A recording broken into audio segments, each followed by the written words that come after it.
Paklauskite šiandien savęs, kas gali būti paprasčiau už vandenį. H2O tai yra viena paprasčiausių molekulių gamtoje, bet jos elgesys išlieka iki šiol viena atkakliausių fizikos mįslių. Šiandien pereisime nuo pačių keisčiausių vandens keisdinybių iki 2026 metų rezultatų, kurie pirmą kartą leidžia pažvelgti į šį reiškinį molekulės lygmenyje. Vanduo yra vienintelis chemiškai grynas, paprastas junginys, kuris elgiasi visiškai kitaip nei bet kuris kitas skystis Žemėje. Galima paminėti, kad žinoma apie 20 ir net daugiau vandens anomalijų. Beveik visų skysčių kietoji forma yra tankesnė ir skęsta. Pavyzdžiui, užšaldytas spiritas skęsta spirite ir taip toliau. Bet vanduo elgiasi priešingai. Kietas ledas yra lengvesnis už skystą vandenį. Tai nulėmė, kad ežerai ir vandenynai užšąla iš viršaus, o ne iš apačios. Ir gyvybė po ledu išgyvena žiemą. Taip pat vanduo turi didelę šiluminę talpą. Vanduo sugeria ir kaupia labai daug šilumos. Todėl vandenynų srovės, pavyzdžiui, Golfo srovė, tūkstančius kilometrų perneša šilumą tarp klimato zonų. Tai tiesiogiai formuoja Žemės klimatą. Paminėkim ir paviršiaus įtempį ir kapiliarinės jėgas, nes vandens paviršiaus įtempis leidžia vabzdžiams vaikščioti vandens paviršiumi, bet užtenka lašo muilo ir jie nuskęsta, nes muilas sugriauna viršutinį vandens molekulių sluoksnį. Ta pati jėga, kapiliarinė trauka, leidžia augalams tempti vandenį per šaknis ir stiebą aukštyn. Galima paminėti ir snaigių šešiakampę simetriją, bei tai, kodėl ledas yra slidus, ne dėl slėgio ar trinties šilumos, kaip ilgai buvo manyta, o dėl to, kad dalis paviršiaus vandens molekulių turi tik 2 ryšius su likusiu ledu ir gali riedėti kaip rutuliukai, sudarydamos slystantį sluoksnį. Kodėl visa tai vyksta? Atsakymas yra vandenilinis ryšys. Paaiškinimo šerdį jis ir sudaro, nes vandens molekulėje deguonis turi dalinį neigiamą krūvį, o vandenilio atomai priešingai jie turi teigiamą. Todėl gretimos molekulės traukia vieną kitą per vadinamosios vandenilio ryšius.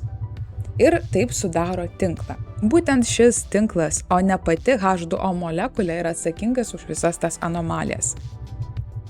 Pradžia prasidėjo 1990 metais Bostone. Taigi 10-mečio fizikai skaičiavo 10 000 vandens molekulių koordinates ir judėjimą, remdamasi žinomomis deguonies ir vandenilio sąveikomis. Simuliacijoje jie pastebėjo kažką neįprasto. Vanduo tarsi nežino, kokią struktūrą jam yra priimtinesnė. Ir molekulės yra linkusios jungtis 2 skirtingais būdais, sudarydamos 2 skirtingas skysčio formas iš tos pačios molekulės. Taigi vanduo nuolat šoka tarp šių 2 būsenų. Kai šilta, daugiau didelio tankio struktūros, kai šalta, daugiau mažo tankio struktūros. Ties 4 laipsniais pagal Celsijų šios 2 struktūros yra subalansuotos. Čia ir gaunamas tas tankio maksimumas. Hipotezė nuėjo dar toliau, kad labai žemoj temperatūroje ir esant tam tikram slėgiui, šios 2 skysčio formos galėtų egzistuoti kaip 2 atskiri, akimi matomi sluoksniai. Bet tai vyktų tokia žemoje temperatūroje, zonoje, kurioje vanduo paprastai akimirksniu užšąla, kad ilgus dešimtmečius tai buvo tik teorija, be jokio eksperimentinio patvirtinimo ir sukelia aršias mokslinės diskusijas. Sėkmė buvo pasiekta Pohangė, Pietų Korėjoje. Metodas tai yra plonas, mažiau nei milimetro storio amorfinio ledo pavyzdys, greitai pašildomas infraraudonųjų spindulių lazerio impulsu, o po to per nanosekundžių intervalus 10, 100, 3000 nanosekundžių buvo fotografuojamas rentgeno lazeriu. Šis įrenginys generuoja itin trumpus rentgeno spindulių impulsus, kurie leidžia tarsi sustabdyti atomų judėjimą ir nufotografuoti molekulių išsidėstymą tam tikrą akimirką. Gauti difrakcijos žiedai ekrane parodo skysčio struktūrą.